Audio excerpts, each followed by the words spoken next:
함께 보실 하나님의 말씀은 신약성경 요한복음 10장 11절입니다. 여러분들 교재 84페이지에 요절이 있으니까 그거 보셔도 좋겠습니다. 성경책 없으신 분들은 교재를 참조해 주시기 바랍니다. 신약성경 요한복음 10장 11절 말씀 같이 봉독합니다. 나는 선한 목자라. 선한 목자는 양들을 위하여 목숨을 버리거니와. 이 말씀을 근거하여서 오늘 교회 그리고 교제에 대해서 죄사함 세 가지 주제에 대해서 살펴보도록 하겠습니다. 지난주 배웠던 내용들을 잠깐 요약하겠습니다. 우리 지난주부터 성자 하나님에 대한 것이 끝나고 성령 하나님에 대해서 이제 배우기 시작했습니다. 그래서 내가 성령을 믿으며 이렇게 했을 때 성령 도대체 뭘 믿느냐라고 할 때 이해를 돕기 위해서 존재와 사역으로 나누면 좋겠다라고 했습니다. 그래서 그 내용이 이렇게 표현됐던 것입니다. 그래서 지난주 내용을 요약을 보시면 우리가 성령을 믿는다고 할 때 그가 아버지 아들과 함께 같은 영원한 하나님이시라는 것과 그가 내게 주어주셨다는 것을 믿는 것인데 그리스도에 대한 참된 믿음으로 말미암아 나를 그의 모든 선행에 참여하도록 만드시며 나를 위로하시며 영원토록 나와 함께 거하신다는 것을 믿는 것입니다 라고 배웠습니다. 그래서 성령께서는 아버지 성부 성자와 같은 영원한 하나님이다 라는 그 존재에 대해서 살펴볼 뿐만 아니라 또 사역에 있어서 어떤 일들을 하셨는지 간략하게 요약하여서 배웠던 것이고, 그리고 크게 보면 그 나머지 사도신경의 내용 중에 거룩한 공교회와 성도의 교제와 죄를 용서받는 것과 몸의 부활과 영생, 크게 봐서 성령 하나님께서 우리에게 더해주시는 은혜, 적용시키는 은혜, 이렇게 볼 수 있는 것입니다. 또 좀 더 세부적으로 나누면 성령 하나님에 대해서 따로, 그리고 교회에 대해서 따로, 또 부활에 대해서 따로, 또 종말에 대해서 따로, 이렇게 따로따로 생각할 수 있는데, 크게 보면 우리가 믿는 사도신경은 성부 하나님에 대한 고백, 성자 하나님에 대한 고백, 성령 하나님에 대한 고백, 그리고 우리 성령 하나님에 대한 고백 가운데 여러 가지가 있다, 이렇게 생각하시면 되겠습니다. 그래서 오늘 배울 내용은 성령 하나님에 대한 고백 54문부터 64문의 그 고백 중에 54문부터 56문까지, 그러니까 사도신경에 있는 내용 중에 거룩한 공교회와 성도의 교제와 죄를 용서받는 것, 이렇게 되어 있는데 그것에 대해서 배우는 것입니다. 이해가 되시죠? 첫 번째 질문은 거룩한 공교회에 관한 것인데 제가 질문을 읽을 테니까 여러분들이 답을 읽어주시기 바랍니다. 제53은 거룩한 공교회에 대하여 당신이 믿는 바가 무엇입니까? 답: 하나님의 아들이 전 인류 가운데서 그의 영과 말씀을 통해 한된 믿음과 영생을 위한 하나의 선택된 공동체를 세상의 처음부터 끝날까지 모으고 보호하고 보존하신다는 것을 믿으며 나 자신이 그 공동체에 살아있는 지체이며 영원히 머물 것을 믿습니다.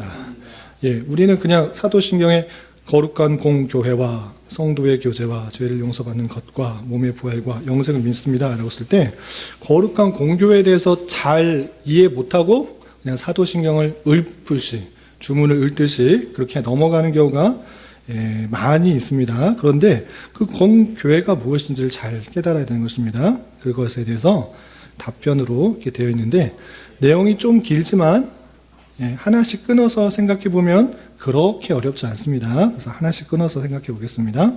먼저 거룩한 공교회라는 것이 그 정의에 대해서 이렇게 표현하고 있습니다. 보면 하나님의 아들이 예수 그리스도시죠.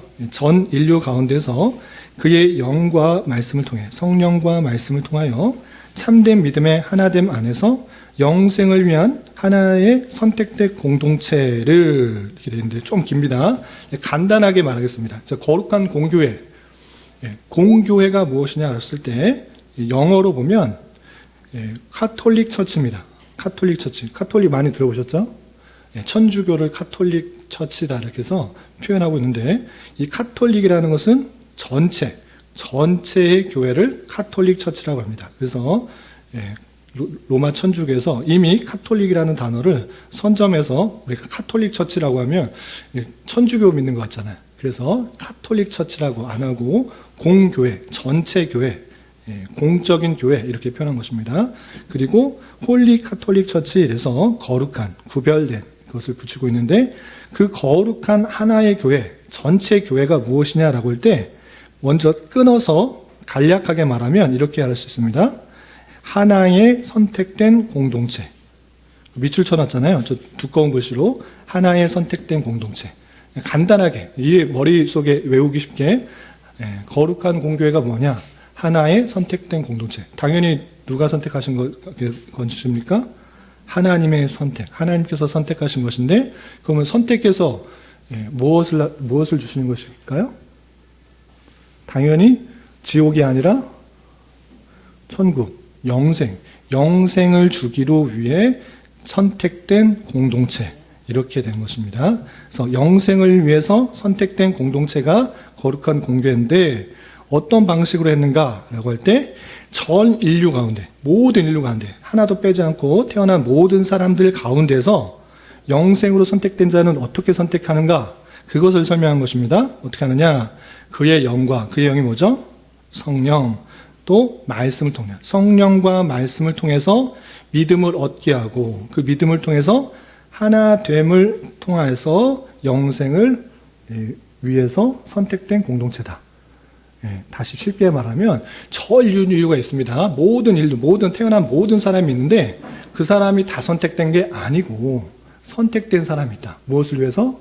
영생을 위해서 선택한 사람, 그 공동체, 그것이 교회인데 그럼 영생을 줄 때 어떤 방식으로 주었는지도 설명하고 있는 것입니다. 무엇이냐? 영과 말씀을 통하여 참된 믿음의 하나됨을 안에서 영생을 주셨다. 이렇게 끊어서 이해하시면 되겠습니다. 아시겠죠? 그래서 교회는 쉽게 말해서 교회의 정의라고 할 때 건물이 아니라는 건 다 아시죠? 쉽게 흔히들 표현할 때 하나님의 선택된 사람들의 총무리수다 이렇게 표현합니다. 흔히들 교회가 뭐냐 할 때 하나님의 선택된 받은 사람들의 총수다 그게 교회다 이렇게 했는데 거기다가 살을 좀 더 붙인 겁니다. 선택됐는데 무엇을 선택했느냐? 지옥 가라고 선택되느냐? 아니면 뭐 하라고 선택되느냐? 영생을 위해서 선택된 그 무리다. 이렇게 말한 것이고 영생은 어떻게 주어졌느냐? 그것도 설명한 것입니다. 어떻게? 그의 성령, 그의 영과 말씀을 통해서 믿음 안에서 하나됨으로 영생을 주셨다. 그래서 교회가 무엇인지를 잘 설명해 놓은 정의, 교회의 정의를 이렇게 생각하시면 아주 정확한 것입니다. 교회가 우리 교회다라고 했을 때 그냥 건물, 어떻게 생긴 건물을 머릿속에 떠오르기 쉬운데 그게 교회가 아니고 하나님의 거룩한 공교회, 그 하나의 전체 그 교회는 하나님께서 선택한 무리들의 총수인데 선택됐을 때 무엇을 위해 선택됐는가? 영생을 위해서. 영생은 어떻게 주시는가? 그의 영과 말씀 안에서 한 믿음 안에서 하나의 모습으로 영생되도록 한 그 공동체가 거룩한 공교회다라는 것입니다. 그래서 먼저 생각할 것은 거룩한 공교회 개념, 정의를 먼저 떠올리셔야 되는 것입니다. 그리고 그 공교회를 믿는다고 했을 때 성령 하나님께서 그 교회를 어떻게 하시는가까지를 믿는 것입니다. 그래서 그 뒤에 내용은 성령 하나님께서 그 공동체, 선택된 공동체를 어떻게 하시는지를 설명해 놓은 것입니다. 그래서 내용을 하나씩 보시면 세상의 처음부터 끝날까지 모으고 세상의 처음이 언제입니까? 태초, 아담이 태어난 그때부터 주님께서 다시 오는 재림의 날까지 처음부터 끝날까지 성령 하나님께서 모으신다. 하나님께서 그 선택된 공동체를 모으신다, 부르신다, 불러 모으신다 이렇게 하는 것입니다. 불러 모으실 뿐만 아니라 보호하시고 또 보존하신다는 것을 믿는 것이다. 그냥 그 교회가 있다라는 것, 그 선택된 무리의 공동체가 있다는 것을 믿는 것을 그치는 것이 아니라 그 공동체를 처음부터 끝까지 계속 불러 모으시고 또 계속 보호하시고 보존한다는 것을 믿는다. 이것이 사도신경에서 거룩한 공교회를 믿는다라는 의미이다 이런 것이고 그리고 내 자신이 그 공동체에 살아있는 지체다.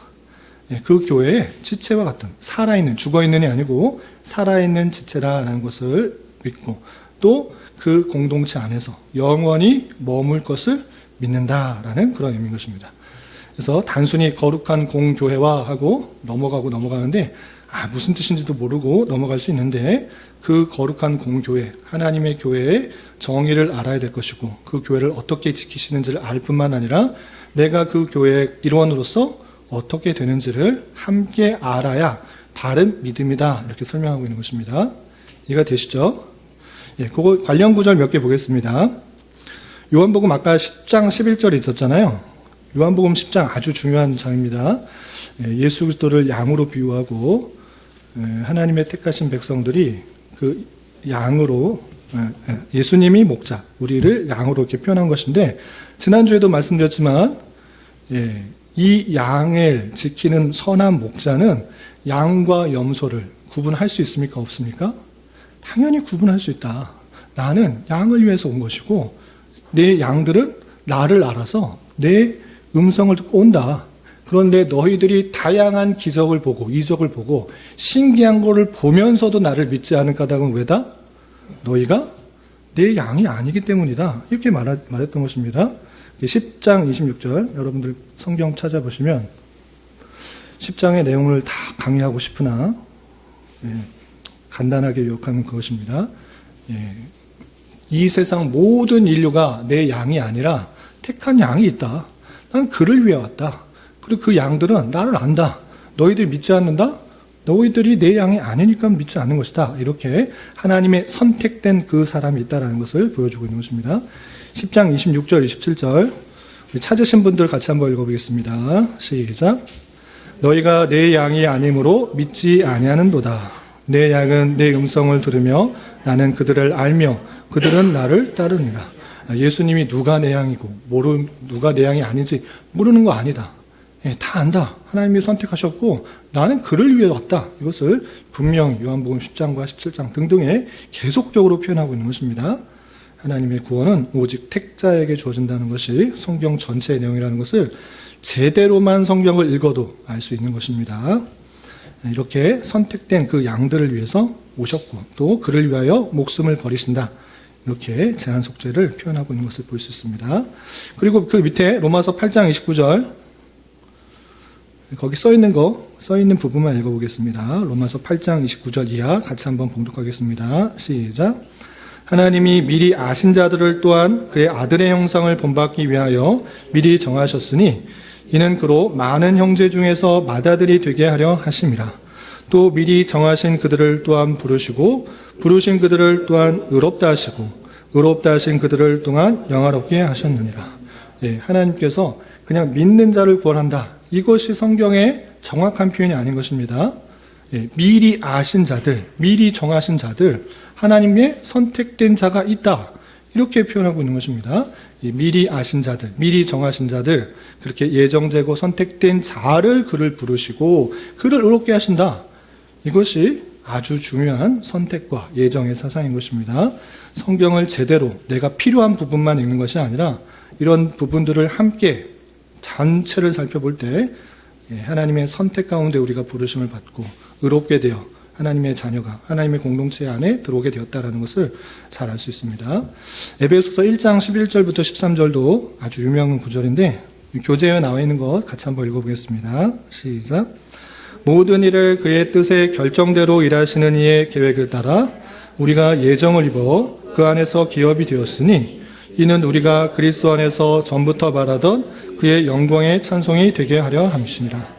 그 안에서 너희도 진리의 말씀 곧 너희의 구원의 복음을 듣고 그 안에서 또한 믿어 약속의 성령으로 인치심을 받았으니. 아주 중요한 그런 구절입니다. 에베소서 전체를 읽어보면 그 예정이 잘 드러나고 있는데 그 구원받은 그 예정 사상이 1장에 더욱더 잘 드러나고 있는 것입니다.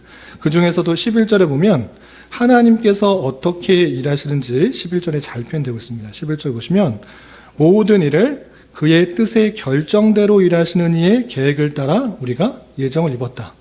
아주 분명하고도 구체적으로 설명되어 있는 것입니다. 하나님께서는 우리 MBTI 말도 말하는데 그냥 계획 없이 일하시는 그러한 것을 편하시게 생각하시는 사람들 있잖아요. 저같이 계획이 있어야지, 모든 것이 딱 정리가 되어 있어야지 하는 사람이 있는가 하면 그런 게 되게 부담스럽고 그냥 닥치는 대로 유연하게 하면 되지 왜 계획대로만 하느냐 이렇게 하는 다양한 사람들이 있습니다. 그런데 하나님은 어떻게 행하시는가? 닥치는 대로 하지, 뭐 사람들 반응하는 대로 해보지, 이것이 아니라 하나님은 어떻게 행하신다? 모든 일을 그의 뜻의 결정대로 일하시는 이다.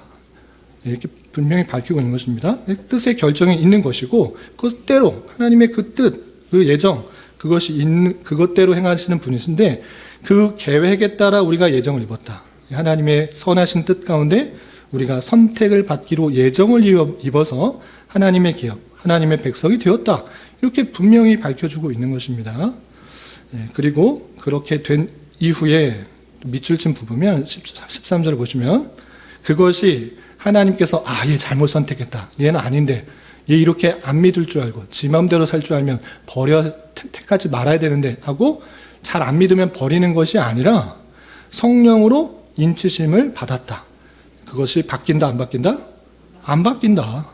성령으로 도장 꽝 찍었다. 내가 도장 찍은 것이 아니고 성령님 하나님께서 보증하신다. 이렇게 표현하고 있는 것입니다. 그래서 하나님의 예정을 입은 그 사람은, 그 선택된 공동체에 들어온 사람은 성령으로 인치심을 받아서 끝까지 보존하신다. 우리의 어떠함 때문에 구원 받고 안 받고가 아니라 하나님의 주권적인 선택과 예정과 그 은혜에 의해서 우리가 구원받는 것이다. 이렇게 말하는 것입니다. 제가 이렇게 말한다고 해서 우리가 믿음으로 구원받는 것을 부정하는 건 아닙니다. 믿음으로 의롭게 되어 구원받는 것인데 그것만 생각하는 것이 아니라 성경 전체의 내용 속에서는 하나님의 주권, 하나님의 선택, 이것이 먼저이고 그 수단을 어떻게 하는가? 믿음으로 한다. 이것을 함께 해야 되는 것입니다. 그래서 자칫 잘못하면 우리의 믿음, 우리의 결단, 우리의 선택 이것만 강조될 때 하나님의 주권과 선하신 뜻, 하나님의 영광이 가리워줄 수 있으니 전체 성경을 통해서 우리가 올바른 믿음을 가져야 된다는 것을 계속적으로 강조하고 있는 것입니다. 그리고 좀 건너뛰어서 에베소서 4장 3절 4절 같이 한번 읽어보겠습니다. 에베소서 4장 3절 4절 함께 봉독합니다. 시작. 평안에 매는 줄로 성령이 하나 되게 하신 것을 힘써 지키라. 몸도 하나요 성령도 한 분이시니 이와 같이 너희가 부르심의 한 소망에서 부르심을 받았느니라. 성령께서 하시는 사역들 하나 되게 하셨다. 우리는 다양한 모습이 있지만 다양한 생각과 가치관과 모습과 기질과 다양하지만 성령이 이미 선택을 해서 하나님의 공동체로 부르셨다. 하나다. 우리는 다름이 아니라 하나다라는 것을 잘 생각할 수 있어야 될 것입니다. 그리고 여기에는 다 표현되지 않았는데 각 주가 원래는 훨씬 더 많아요. 이거에 한 3배 정도 많은데 다 찾아보긴 뭐하고 아주 유명한 구절, 우리에게 위로가 되고 힘이 되는 구절 몇 구절만 보겠습니다. 로마서 8장 35절부터 39절까지 잘 아는 표현인데 하나님의 선택을 받아 주님의 교회 공동체로 있는 자로서 우리가 어떠한 보호와 보존을 받는지 로마서 8장 35절부터 39절까지 같이 한번 읽어보겠습니다. 로마서 8장 35절부터 39절 함께 봉독합니다. 시작. 누가 우리를 그리스도의 사랑에서 끊으리오. 환난이나 공고나 박해나 기근이나 적신이나 위험이나 칼이랴. 기록된 바 우리가 종일 주를 위하여 죽임을 당하게 되며 도살당할 양같이 여김을 받았나이다 함과 같으니라. 그러나 이 모든 일에 우리를 사랑하시는 이로 말미암아 우리가 넉넉히 이기느니라. 내가 확신하노니 사망이나 생명이나 천사들이나 권세자들이나 현재일이나 장래일이나 능력이나 높음이나 깊음이나 다른 어떤 피조물이라도 우리를 우리 주 그리스도 예수 안에 있는 하나님의 사랑에서 끊을 수 없으리라. 아멘. 로마서를 잘 살펴보면 그냥 우리가 그냥 믿음으로 말미암아 구원을 받았다 이 정도 차원의 이야기를 하고 있지 않습니다. 훨씬 더 깊은 차원에서 이야기를 하고 있는 것입니다. 우리가 다 죄인인데 하나님의 의가 나타나서 예수 그리스도의 의로 말미암아 우리를 구원받는다. 그런데 그 의로움을 받는 것이 내게 있는가, 내가 선택할 수 있는가, 그렇지 않고 하나님의 미리 아신 자들, 미리 정하신 자들, 그들을 불러서 의롭게 하신다, 이렇게 표현하고 있는 것입니다. 그리고 그 하나님의 선택과 미리 아신 자들을 불러서 하나님께서 끝까지 지켜 보호하시는 놀라운 하나님의 사랑을 8장 전체에 구구절절히 아주 자세하게 설명되고 있는 것입니다. 그리고 참고적으로 더 말씀드리자면 9장에서는 하나님의 그 선택이 그 창세, 우리의 행위에 따라서 된 것이 아니라 그 이전부터 있다라는 것들을 알려주고, 어떤 사람도 지음 받은 자가 왜 나를 선택하지 않았느냐, 이렇게 힐문하고 따질 수가 없다. 하나님의 주권과 선택이 있다라고 아주 로마서에 잘 설명하고 있는 것입니다. 그래서 로마서를 내가 필요한 부분만 떼어서 읽는 것이 아니라 전체를 읽을 때 하나님의 놀라운 주권 가운데 그 택하신 백성을 어떻게 부르시고 어떻게 의롭게 하시고 어떻게 끝까지 지키시는지를 잘 우리는 깨달을 수 있는 것입니다. 그리고 이 모든 것들이 성령 하나님께서 그 교회를 위한 사랑으로 우리가 이해하고 받는다, 이렇게 보시면 되겠습니다. 찾을 게 많은데 앞으로 많이 남아가지고 그냥 옆에 그냥 써놓으시기 바랍니다. 옆에 써놓으실 때 내 자신이 그 공동체에 살아있는 지체이며 라고 되어 있잖아요. 살아있는 지체. 그것도 설명한 구절이 있는데 고린도전서 12장 27절, 우리가 그리스도의 몸이다 라고 할 때 서로 다른 지체의 모습으로 있다는 것을 고린도전서 12장 27절 나중에 한번 찾아보셔요. 그렇게 우리가 살아있는, 죽어있는 지체 아니고 살아있는 지체다, 이렇게 표현하고 있습니다. 그리고 이것을 해설하는 걸 볼 때 저는 생각 못했는데, 해설하는 데 있어서 특별히 로마 카톨릭 중세시대에는 죽어있는 사람, 그 연옥에 있는 사람까지 이렇게 포함해서 계속적으로 설명하려는 그런 시도가 있기 때문에 그것이 아니라 특별히 살아있는 지체, 그것으로 또 표현했다라고 해설하는 것을 좀 참조해 볼 수 있었습니다. 그리고 영원히 머물 것을 믿습니다. 영원히 머물 것을 믿는다는 성경의 표현들 많지만 써놓기 바랍니다. 제가 찾지는 않겠습니다. 시편 23편 6절, 23편 6절과 요한복음 10장 28절, 더 많은 구절이 있는데 제가 이것은 성도님과 함께 찾아볼까 이렇게 생각했었는데 다 찾아보면 시간이 너무 오래 걸릴 것 같아서 여러분들 나중에 시간 될 때 참조해서 찾아보시기 바랍니다. 그리고 여기서 그냥 교회론을 그냥 10분, 15분 만에 다 끝내기가 대단히 아쉬운 것이 많아서 추가적으로 몇 가지 설명드리겠습니다. 뭐냐면 교회의 정의에 대해서는 좀 자세하게 설명됐지만 교회의 종류가 있습니다. 교회의 종류. 펜 있으신 분들은 써주시고 머리가 대단히 좋으신 분들은 외우시기 바랍니다. 교회 종류 뭐냐면 가시적 교회와 비가시적 교회가 있어요. 눈에 보이는 교회와 보이지 않는 교회. 눈에 보이는 교회는 우리가 이렇게 교회로 모이잖아요. 그래서 그냥 가시적, 눈에 보이는 교회다, 이렇게 표현하는데 그 교회 안에서는 항상 하나님의 선택한 사람들이 있을 수도 있고 없을 수도 있다. 그러니까 포함되지 않는, 확실하지 않은 그런 모습들이 있다, 이렇게 해서 가시적 교회를 눈에 보이는 교회라 이렇게 표현하지만, 실제 비가시적 교회는 보이지 않는 그 하나님의 선택된 전체의 무리수를 비가시적 교회다, 이렇게 표현한 것입니다. 그리고 이 비가시적 교회 전체 그 하나님의 그 공교회는 그 수가 정해져 있기 때문에 더해지거나 빼지지 않습니다. 하나님의 결정이 이미 있기 때문에 우리 수고를 통해서 믿지 않는 사람, 빈택자들을 내가 전도해서 구원해서 이렇게 해야 되는 것이 아니고, 하나님의 선택을 받았지만 아직도 복음을 듣지 못하여서, 하나님의 사랑을 알지 못하여서 구원 받지 못한 사람들을 전하는 것입니다. 그러면 우리가 예정을 알았기 때문에 전도하지 않고 가만히 있어도 그냥 하나님의 구원, 인도하심에 따라 구원받는 거 아니냐, 이렇게 하지 않고 우리는 어떤 자세로 항상 산다? 모든 사람이 하나님의 선택을 받았다, 모든 사람이 하나님의 예정을 받은 것처럼 주어진 자리에서 모든 사람들에게, 정말 예수님을 핍박하는 사람들에게도, 예수님을 믿는 자들을 박해하는 사람들에게도 저 사람이 선택을 받았을 거야 라고 기대하고 믿고 복음을 전하고 삶과 행동으로 그리스도의 사랑을 전한 자가 되는 것입니다.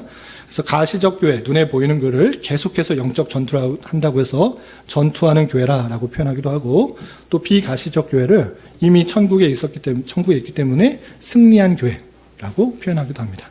그래서 전투하는 교회, 승리하는 교회로 나누기도 하고, 가시적 교회, 비가시적 교회로 나누기도 한다, 이것을 참고해서 알아두시기 바랍니다. 그리고 또 한 가지, 교회의 표지.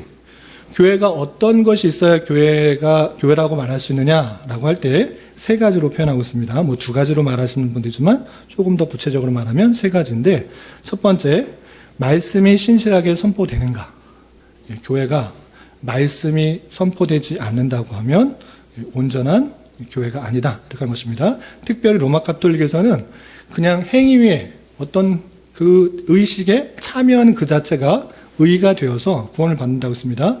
그래서 그 사제가 말하는 라틴어의 성경을 이해하지 못해도, 듣지 못해도 그 자리에 참여하면 의가 된다, 이렇게 하는데, 그것이 아니라 교회는 하나님의 말씀이 신실하게 선포되어야 되고, 두 번째는 성례가 정당하게 시행되어야 된다. 성례가 올바르게, 하나님께서 말씀하신 성례가 올바르게 시행되어야 된다, 이렇게 표현하고 있습니다.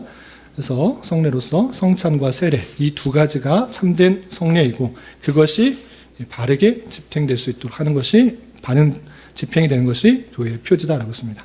이와 반대로 로마 가톨릭에서는 성경에서 말하고 있지 않는 다른 성례, 총 7가지 성례를 행함으로, 그것을 행하여 의가 되어서 구원을 받는 하나의 의가 된다, 수단이 된다, 이렇게 말하고 있는데, 그거 아니다. 그래서 말씀이 온전히 선포되고 성례가 바르게 집행되어야 된다, 이렇게 표현하고 있는 것입니다.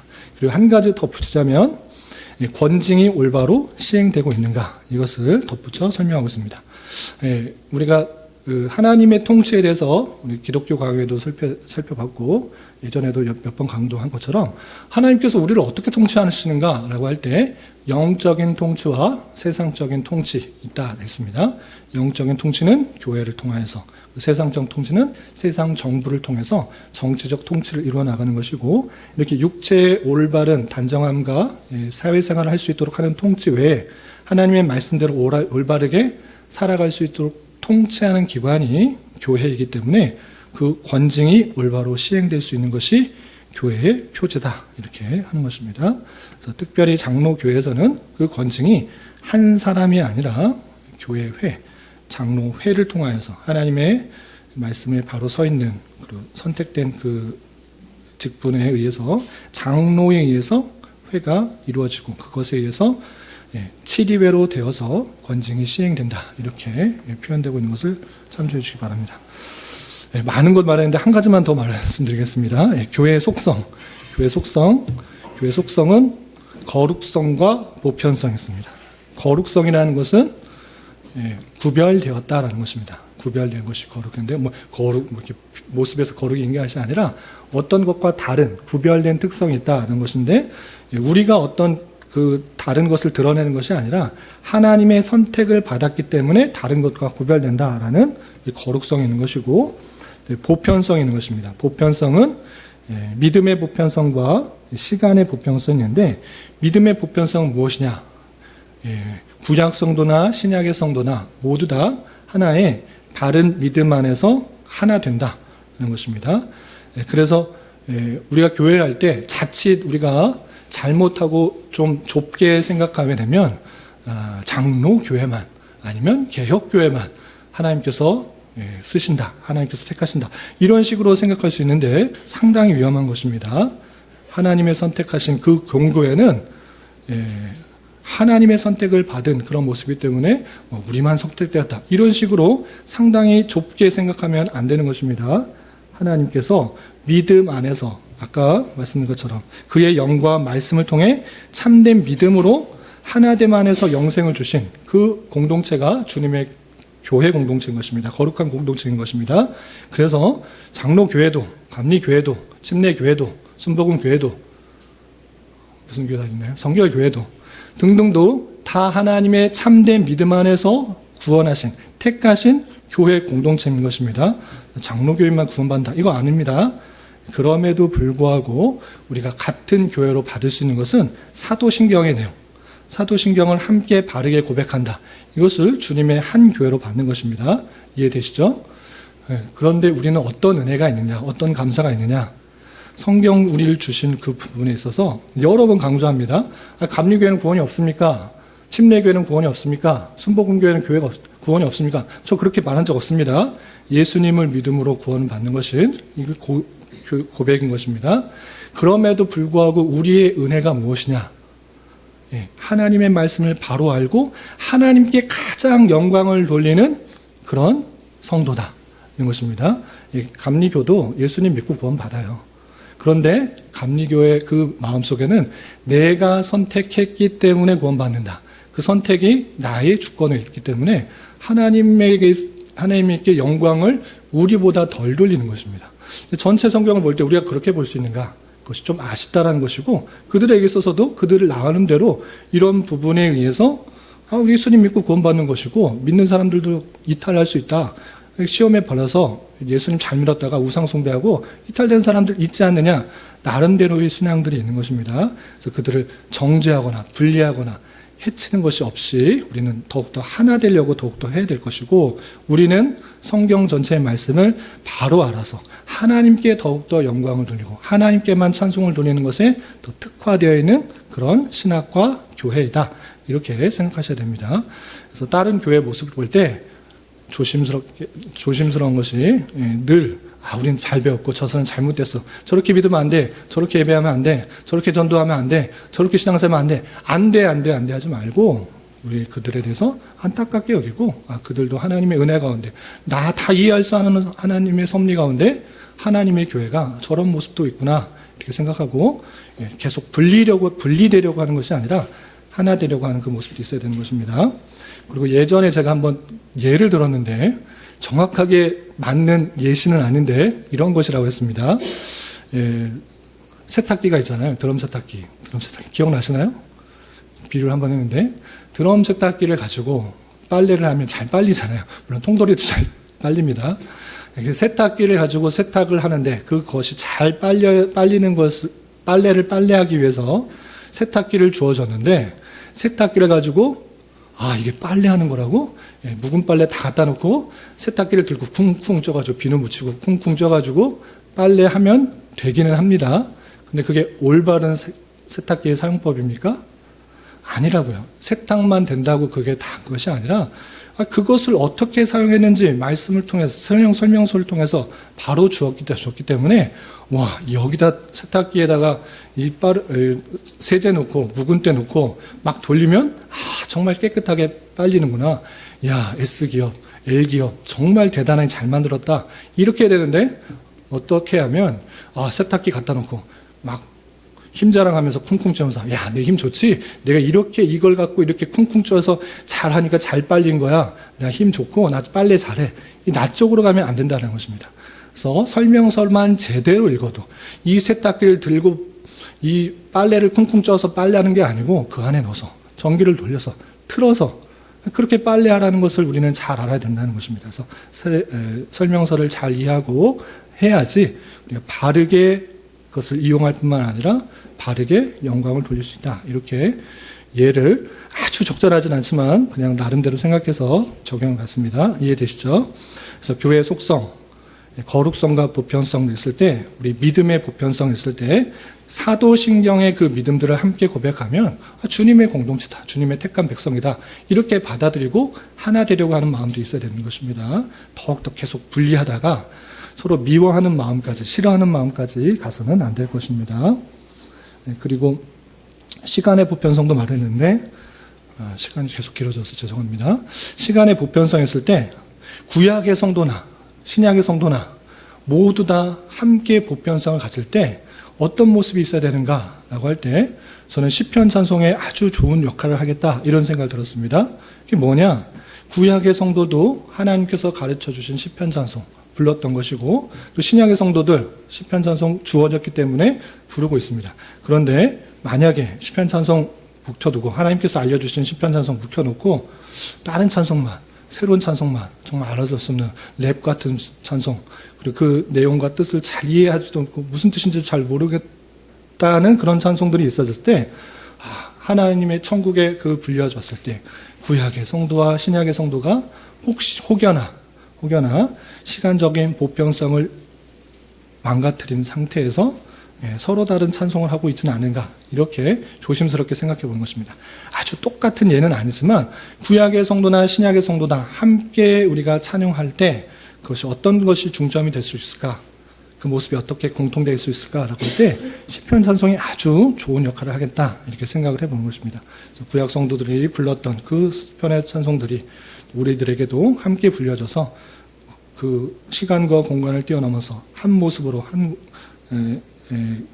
하나됨을 이루어서 그 보편적인 그 모습으로 하나님이 찬양하는 그 모습들이 잘 드러나면 좋겠다라는 생각을 갖게 됩니다. 되셨죠? 많이 시간이 지났는데 요점 읽겠습니다. 85페이지 중간입니다.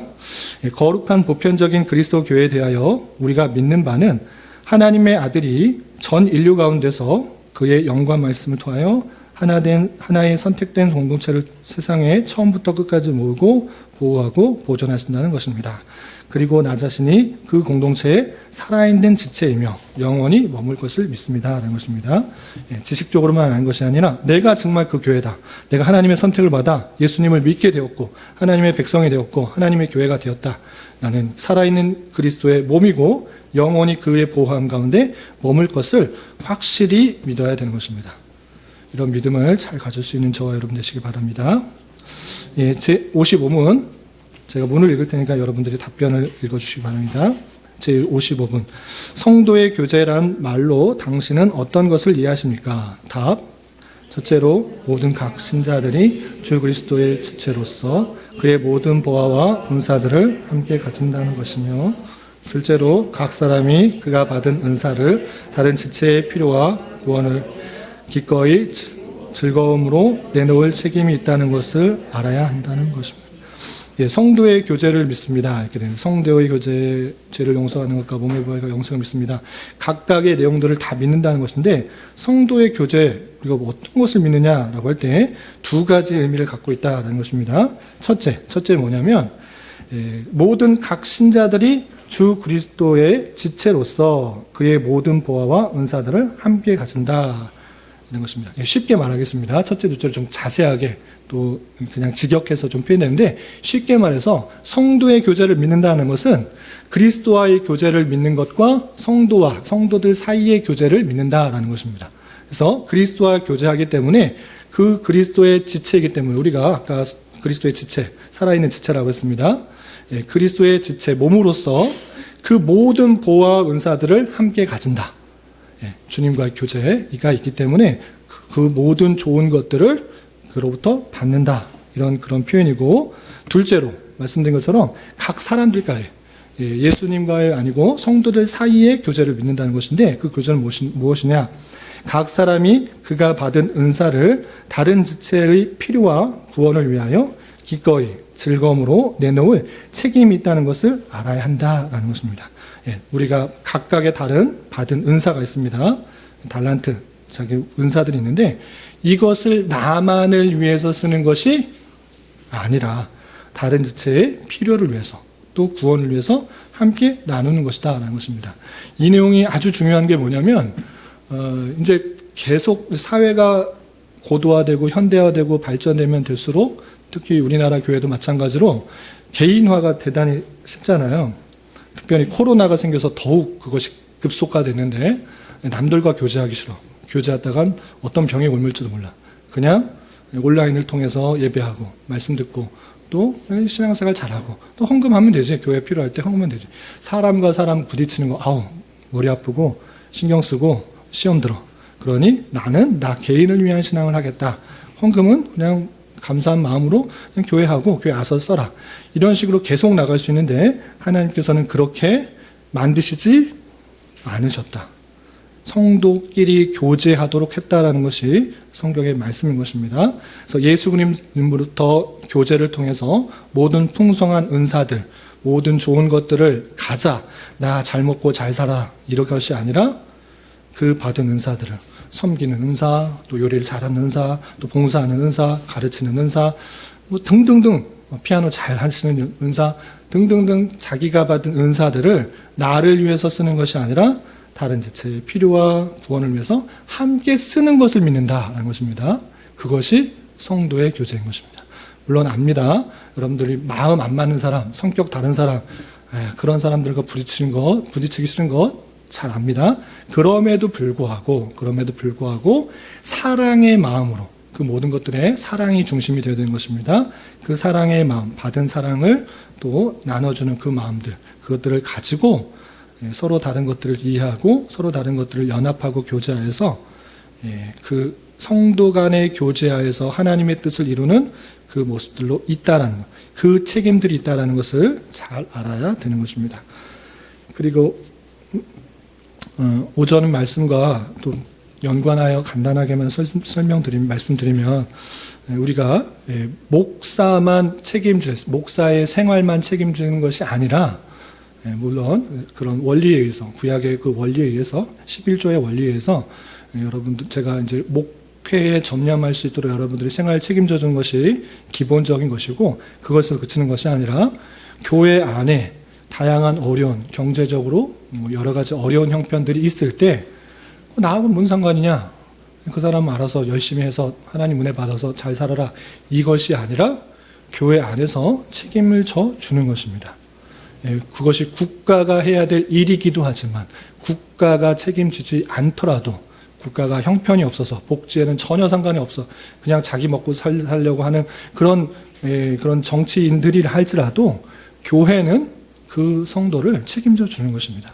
그 성도의 어려운 형편, 어려운 경제 형편 있다고 하면 그 마음을 안타까워하며 그 십시일반 내가 도울 수 있는 형편에서 도움을 주고 내가 도울 수 있는 것들을 도와주어서 그가 회복될 수 있도록 그것이 신경 써주는 것이 교회 공동체 안에 마땅한 모습인 것입니다. 그리고 우리 안에서 극히 어려운 사람도 극히 부자인 사람도 없지만 원리상으로 우리가 예수님을 믿고 산다. 입는 것, 먹을 것, 세상 사람들처럼 걱정하지 않는다. 우리는 하나님의 나라와 의를 구한다. 이러할 때 당연히 그 밑바탕에는 무슨 정신이 포함되어 있는가? 주님의 한 공동체로 하나님께서 한 부르심을 입었기 때문에 어려움도 같이 하고 힘듦도 같이 하고 그것을 나누어 줄 수 있다는 것을 포함하고 있는 그 모습들인 것입니다. 그것을 잘 깨달아 구약에서도 과부와 고아들, 경제력이 전혀 없는 그가 아무리 열심히 해도 돈을 벌 수 없는 그런 형편에 있는 사람들 책임져 주는 것이 그런 율법으로 정해져 있는 것입니다. 신약에서도 마찬가지로 과부들 또 고아들, 어려운 사람들 헌금해서 돕는 것 그것이 마땅한 줄 알아 우리가 그런 일들에 함께 힘을 쏟을 수 있을 정도로 생각과 마음이 공유되어서 그렇게 도움을 줄 수 있어야 될 것입니다. 이해되시죠? 네. 여러 표현들인데 한 구절만 그냥 읽겠습니다. 요한일서 1장 3절 맨 처음 것만 읽겠습니다. 85페이지 요한일서 1장 3절 함께 봉독합니다. 시작. 우리가 보고 들은 바를 너희에게도 전함은 너희로 우리와 사귐이 있게 하려 함이니 우리의 사귐은 아버지와 그 아들 예수 그리스도와 더불어 누림이라. 우리의 사귐은 예수 그리스도와 사귐이 온전히 있고 또 성도 간의 사귐이 있는 그런 사귐이다. 그래서 성도의 교제라는 것은 성도 혼자 신앙생활 하는 것 그것을 믿는 게 아니고 하나님께서는 일반적으로 예수 그리스도의 그 은혜를 받은 사람들 그 사람들이 함께 교제하는 가운데 서로 어려움과 힘듦을 나누고 받은 은사들을 서로 나누는 가운데 교회가 잘 세워질 수 있도록 하셨다라는 것입니다. 그런 관련 구절이 대단히 많이 있고 여기 써 있는 것들을 참조하시기 바랍니다. 넘어가겠습니다. 제 56문 86페이지 제 56문 문을 읽을 테니까 여러분들이 답변을 해주시기 바랍니다. 제 56문 죄를 용서받는 것이라는 말로 당신은 무엇을 믿습니까? 답 하나님께서 그리스도에 만족해 하심으로 나의 모든 죄뿐만 아니라 일생도 더불어 쌓여야 할 죄된 속성까지도 결코 기억하지 않으시며 그에게 그리스도의 의를 선서하셔서 나로 하여금 결코 심판에 이르지 아니하도록 하신다는 것을 믿습니다. 죄를 용서받는 것을 믿사오며 이렇게 되는데 죄 용서받는 것 그냥 성경에 있기 때문에 아는데 그걸 어떻게 나타나는가 어떻게 이해하면 좋은가 그것에 대해서 정확하게 표현하기가 쉽지 않습니다. 그래서 요르시누스가 이렇게 잘 표현해 준 것입니다. 그게 무엇이냐 죄를 용서받는 것이 무엇이냐라고 할 때 하나님께서 그리스도 예수 그리스도께서 피 흘림으로 우리의 모든 죄를 사했기 때문에 그 만족해 하심으로 나의 모든 죄 지금부터 또 영원까지 내가 살려있는 그 모든 지었던 그 죄뿐만 아니라 일생토록 더불어야 싸워야 할 죄된 속성까지도 기억하지 않는다. 이렇게 표현하고 있습니다. 두 가지입니다. 내가 예전에 지었던 모든 죄, 셀 수도 없는 그 모든 죄, 그 죄뿐만 아니라 앞으로 지을 모든 죄, 예수 그리스도께서 그 모든 죄를 그리스도의 의로 다 죄값을 다 받으셨기 때문에, 제 형벌을 받으셨기 때문에 다 만족해 하신 것입니다. 그런데 여기까지만 생각하기 쉬운데 거기서 그치지 않는다는 것입니다. 뭐라고 표현하고 있습니까? 더불어 싸워야 할 죄된 속성까지도 결코 기억하지 않으신다. 예, 우리의 죄악된 속성, 여전히 의롭게 되었음에도 불구하고 여러분들이 죄성이 없습니까? 예, 죄성이 있어서 맨날 뒤돌아가면, 하나님 생각하지 않으면, 말씀 생각하지 않으면, 말씀 붙들지 않으면 나의 욕심과 내 정욕대로 살아가는 것이 저와 여러분의 것입니다. 그런데 그런 죄된 속성도 결코 기억하지 않으신다는 것입니다. 먼저 죄를 기억하지 않으시는 것은 당연히 이해되시죠? 예, 찾아볼까요? 87페이지 예레미야 31장 34절 넘어가려고 했는데 아주 많은 표현이 있습니다. 예레미야 31장 34절 같이 한번 읽어보겠습니다. 시작. 그들이 다시는 각기 이웃과 형제를 가리켜 이르기를 너는 여호와를 알라 하지 아니하리니 이는 작은 자로부터 큰 자까지 다 나를 알기 때문이라. 내가 그들의 악행을 사고 다시는 그 죄를 기억하지 아니하리라. 여호와의 말씀이니라. 예, 이런 표현들이 아주 많이 있습니다. 죄를 기억하지 아니하리라. 예, 우리가 예수 그리스도를 믿고 죄사함을 받으면 하나님께서는 우리의 죄를 기억하지 않는다. 우리의 모든 죄를 기억하지 않는다. 죄 사했었다. 이렇게 죄의 사함과 죄를 기억하지 않으시겠다라고 말씀하신 것입니다. 그런데 이 표현은, 이것은 우리의 제약된 속성까지도 함께 포함하고 있는 말씀으로 받아야 되는 것입니다. 왜 그렇게 받아들일 수 있느냐? 그것은 바울 사도의 고백 때문에 우리 그렇게 이해할 수 있는 것입니다. 어떤 표현이냐면 로마서 7장 32절 7장 23절 죄송합니다. 로마서 7장 23절부터 25절까지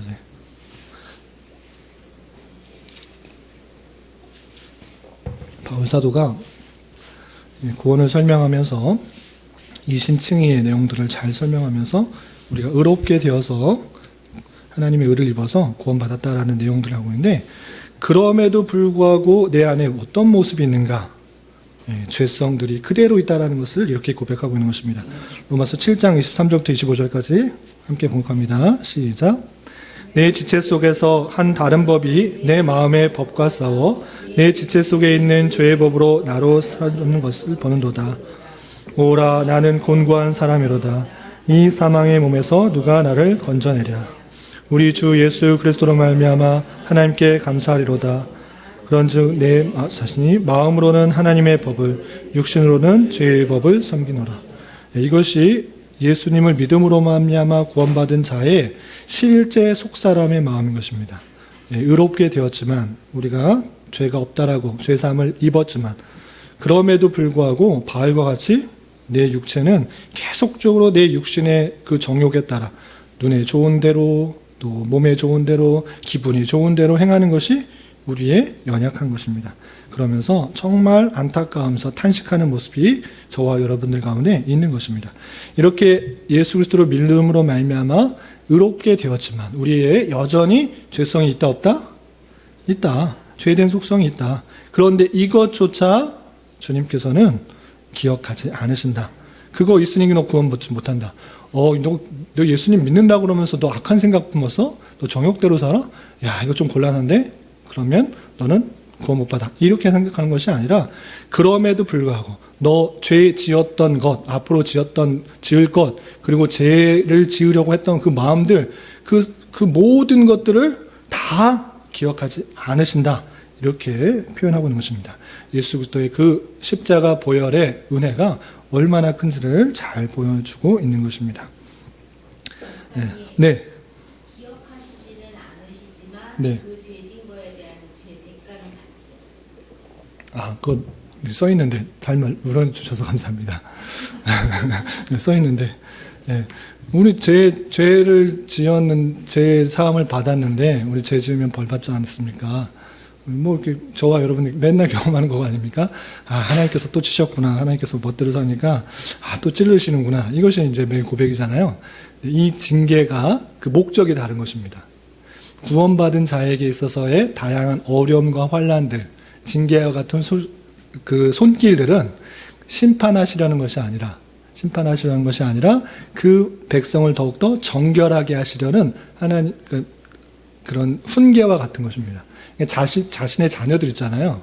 자신의 자녀들이 있을 때, 아, 얘가 자꾸 내 아들 만나 싶을 정도로 이렇게 말을 안 들어. 그게 저희 자녀들의 모습이잖아요. 아, 어떻게 저렇게 말을 안 듣나. 이렇게 앞에서는 잘 듣는 것처럼 이렇게 하지만, 잘 안 들어. 그래도 내 자식이잖아요. 그래서 다양하게 꾸짖고, 혼내고, 벌쓰게 하고, 뭐 윽박지르고 다양한 방법을 하는데 싫어서 아, 너 이제 더 이상 내 아들 아니야 이렇게 나가는 게 아니라 올바르게 되게 하기 위해서 계속적으로 훈계하는 것이죠. 주님께서 그렇게 하신다는 것입니다. 그런데 택감을 받지 않은 자에게는 그런 심판이 영원한 심판으로 이어지는 것이고 또 한 가지 죄를 기억하지 아니하리라라는 그 표현이 주님께서 요거보다 먼저 알아야 될 것이 있습니다. 죄가 도대체 어떻게 없어지는 것이냐?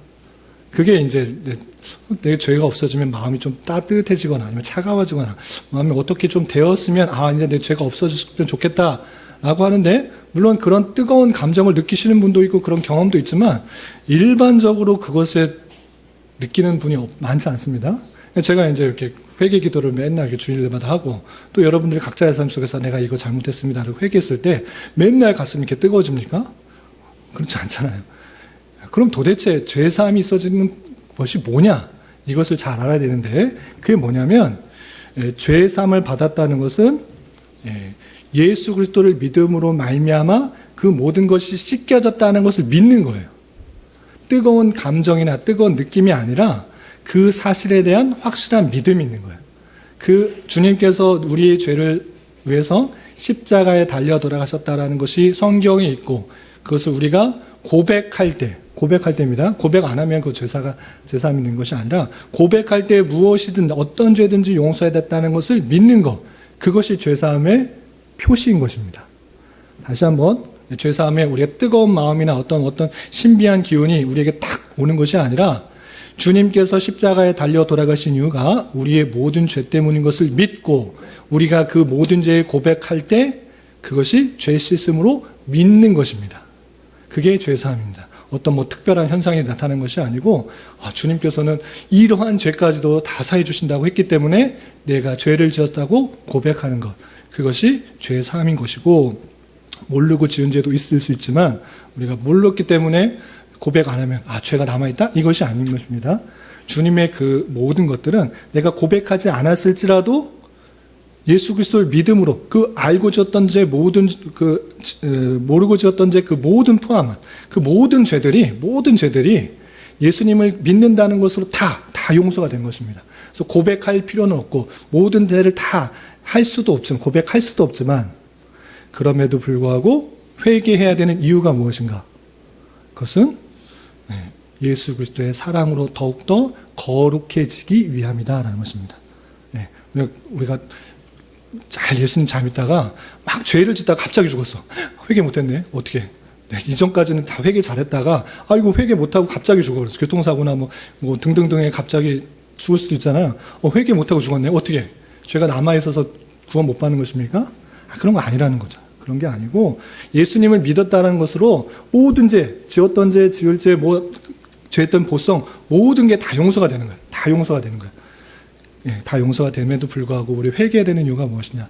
우리의 죄를 깨닫게 하여 주시고 회개함으로 죄 용서가 되어주고 주님과 더욱더 가까이 거룩한 백성으로 나아갈 수 있게 하기 때문에 회개하라는 그런 요청에 반응하는 것이다. 이렇게 하시면 되겠습니다. 그리고 죄를 기억하지 아니하리라라는 표현이 성경에 여러 편이 있는데 그런 주님께서 우리가 예수님 믿음으로 우리가 지었던 죄 까맣게 있고 전혀 모르는 상태 기억 상실증과 같은 기억이 없어지는 것인가?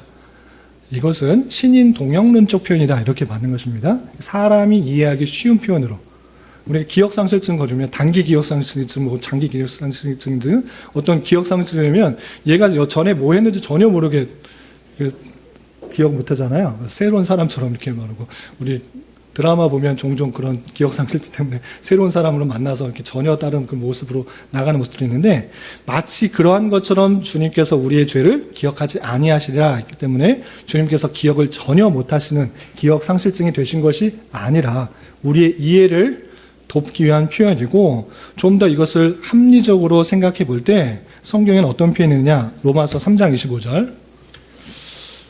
설명할 것들이 많은데 시간이 많이 지나서 죄송합니다. 로마서 3장 25절. 이 표현이 기회를 기억하지 아니하시리라라는 표현과 함께 이해할 때 바르게 하나님에 대한 이해로 더 이해할 수 있겠습니다. 어떤 표현이냐면 로마서 3장 25절 이런 표현이 있습니다. 우리 찾으신 분들 같이 한번 읽어보겠습니다. 시작. 이 예수를 하나님이 그의 피로써 믿음으로 말미암는 화목제물로 세우셨으니 이는 하나님께서 길이 참으시는 중에 전에 지은 죄를 간과하심으로 자기의 의로우심을 나타내려 하십니다. 예, 다른 데는 죄를 기억하지 않는다는 표현도 있지만 이런 표현도 있는 것입니다. 죄를 어떻게 한다? 간과하신다. 못 본 척 해준다라는 것입니다. 하나님께서 전혀 기억이 없어져서 얘가 뭔 죄 졌더라? 기억이 잘 안 나네? 이것이 아니라 보았으면서도 못 본 척 지나가시는 것을 통해서 참 의롭구나. 예수님 믿는 것으로 모든 죄를 다 간과하시는 그런 의를 나타내시구나. 이렇게 이해하시는 것이 하나님께서 그 죄를, 그 백성에 대한 죄를 용서하시는 방식이다. 이렇게 생각하시면 되겠습니다.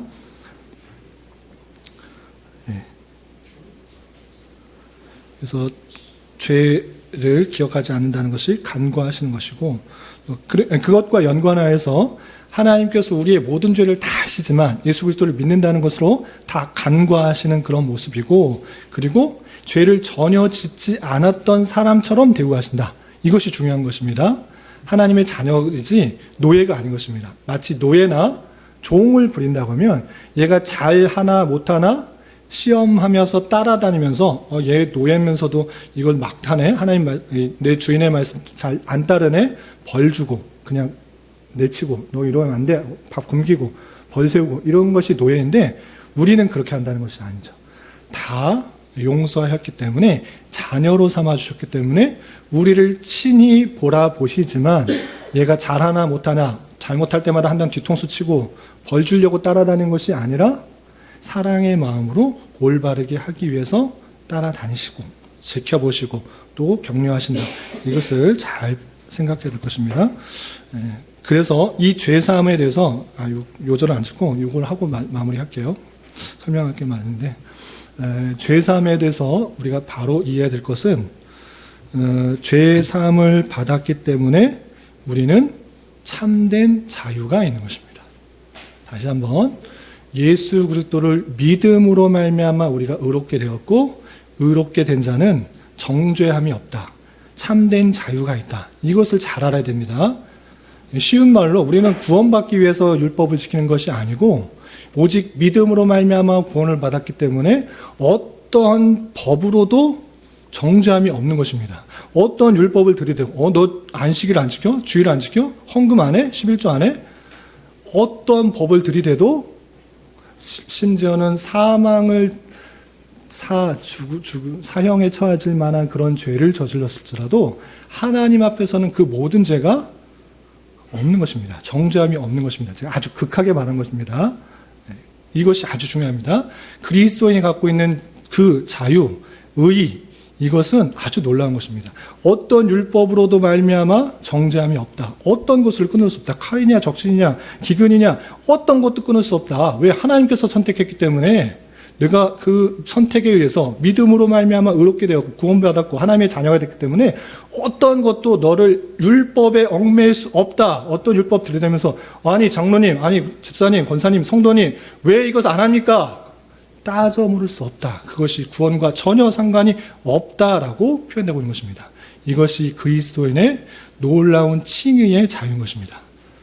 이해되시죠? 어떤 율법을 들이대지 마시고 그리고 여기서 덧붙여서 그게 끝이냐? 그럼 우리는 무율법자냐? 그것이 아닙니다. 우리는 그리스도의 의를 받은 자로서 그리스도의 자유를 가진 자로서 기쁜 마음으로 그 모든 율법을 지키기에 힘쓰는 것입니다.